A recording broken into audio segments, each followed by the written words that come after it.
Hello' everyone, আজি আকৌ মাহীহঁতৰ লগত ফুৰিবলৈ আহিলোঁ। ভণ্টি আৰু মোক মহাকুচতে লৈ আহিলে। এয়া হৈছে গহদৌল। ইয়াত বানু ৰজাৰ বহুতো ধন সম্পত্তি পুতি থোৱা আছে। ইয়াত আকৌ শিৱ মন্দিৰো আছে। শাওণ মাহত এইবাৰ ইয়াতে সেৱা কৰিলোঁ। ভণ্টি আৰু মই অলপ খেলিলোঁ। গহদৌলত ইয়াত নামঘৰো আছে।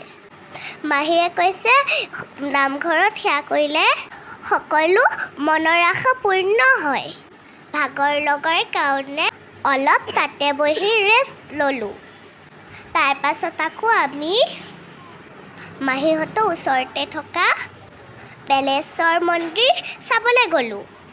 এয়া হৈছে শিৱ ভোলানাথৰ বেলেশ্বৰ মন্দিৰ। দেখিছেনে ইমান ধুনীয়া মন্দিৰটো? আৰু বহুত ওখৰো মন্দিৰটো। মন্দিৰৰ কাষতে গণেশ মন্দিৰ আৰু হনুমান মন্দিৰো আছিল। ইয়াত সকলোৱে আশীৰ্বাদ লৈ ভগৱানৰ সেৱা কৰিলোঁ। এতিয়া আমি ঘৰলৈ যাওঁ দেই, বাই।